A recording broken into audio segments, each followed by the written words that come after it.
कौन बनेगा नेता? नगर निगम के चुनाव पास आने वाले थे। पूरे कानपुर शहर में टिकट को लेकर मारामारी शुरू थी, लेकिन सबसे ज्यादा चर्चा में वार्ड नंबर 40 की सीट थी। वो इसलिए क्योंकि इस बार वहां की सीट महिला के लिए आरक्षित थी। अब सवाल ये था कि चुनाव लड़ेगा कौन। इससे पहले ठाकुर साहब वहां से पार्षद थे और इस बार उन्होंने अपनी पत्नी सीमा ठाकुर को टिकट दिलवाई और ठाकुर साहब की शान के कारण सीमा जी ने 20,000 वोटों से चुनाव जीत लिया। अरे बधाई हो सीमा भाभी, अब तो आप वार्ड की पार्षद बन गई हैं। अब तो हमारे काम आप ही करवाएंगी। अरे ये तो सिर्फ नाम की पार्षद बनी है, वो तो महिला सीट आ गई, वरना पार्षद तो मुझे ही बनना था। अब भले ही चेहरा इसका होगा, लेकिन पावर तो मेरी ही होगी। अरे वाह भाई साहब, क्या दिमाग लगाया है आपने भी। आइए आप लोग, खाना लगा दिया है सबके लिए। सीमा जी पार्षद बन चुकी थीं, फिर भी उनकी एक ना चलती। सारे काम ठाकुर साहब खुद ही संभाल लेते और जहां जरूरत पड़ती वहां सीमा जी का अंगूठा लगवा लेते। सीमा जी ज्यादा पढ़ी लिखी भी नहीं थी। एक दिन ठाकुर साहब और सीमा एक प्रोग्राम में जाते हैं। अरे ठाकुर साहब, आप आ गए। ओहो, पार्षद मैडम भी आ गई हैं। स्वागत है आप दोनों का। लगता है हमारे पार्षद फंड का सही इस्तेमाल हो रहा है।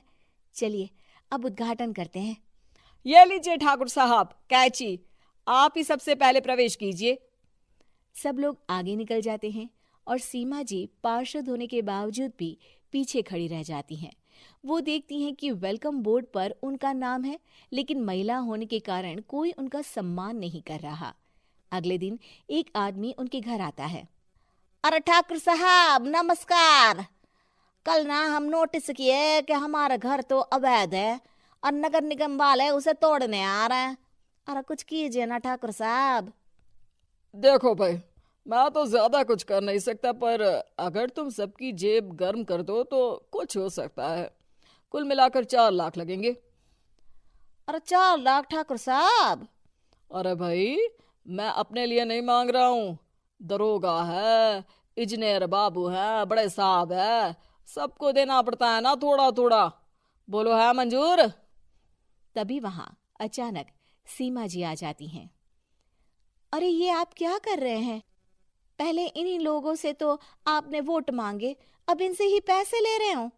अरे चुप रहो तुम। तुम्हारा काम है सिर्फ अंगूठा लगाना, तुम वही किया करो। मुझे दूसरे काम तुम मत सिखाओ, समझी? और तुम ना जाओ, अब पैसे लेकर आओ, वरना जेसीबी किसी भी वक्त आती होगी। सब कुछ ऐसे ही चलते रहता है। एक दिन सीमा जी और ठाकुर साहब को एक लोकल मीटिंग में बुलाया जाता है। वहां पर कई और अधिकारी लोग भी मौजूद रहते हैं। अब मैं चाहूंगा कि ठाकुर साहब हमारे बीच 2 शब्द कहें। मेरे प्यारे भाइयों और बहनों, आज मेरा सौभाग्य है कि मैं आप सबकी सेवा दिन रात कर पा रहा हूँ। आपने मेरी पत्नी को भारी मतों से जिताया है, इसलिए मैं आप सभी का शुक्रगुजार हूँ। मैं आप सबसे वादा करता हूँ कि हमेशा की तरह हमारे वार्ड में किसी को कोई तकलीफ नहीं आने दूंगा। सभी लोग तालियां बजाने लगते हैं। अब मैं माननीय पार्षद मैडम को स्टेज पे बुलाना चाहूंगा। अपने नाम को बुलाया सुनकर सीमा जी एकदम चौंक जाती है। उन्हें बिल्कुल उम्मीद नहीं थी कि इतनी बड़ी जगह उन्हें मंच पर बुलाया जाएगा। जैसे तैसे वो मंच पर चढ़ती हैं। ऊपर जाते ही सीमा जी को सारी पुरानी बातें याद आ जाती हैं कि किस तरह उनके पति उन्हें कभी भी आगे बढ़ने नहीं देते और उनके नाम से गलत काम करते हैं। वो बोलने लगती हैं। मैं आपके वार्ड की पार्षद सीमा हूं। आप में से बहुत कम लोग ही मुझे जानते होंगे, क्योंकि इससे पहले मुझे कभी ऐसा मौका ही नहीं मिला। सारे मौके मेरे पार्षद पति यानी आपके ठाकुर साहब ही लेते रहे, लेकिन आज ये मौका मुझे मिला है तो मैं इसे ऐसे ही नहीं जाने दूंगी। मैं आपको ये बताना चाहती हूँ कि आपके ठाकुर साहब मेरे नाम की आड़ में गैर कानूनी काम करते हैं, जिस पर अंगूठों के निशान मेरे होते थे। इसीलिए मैं अपनी गलती मानती हूँ और आज अपने पद से इस्तीफा देती हूँ, ताकि आगे से कोई गलत काम ना हो पाए। अब फैसला आप सबके हाथ में है कि आप हमें क्या सजा देना चाहते हैं।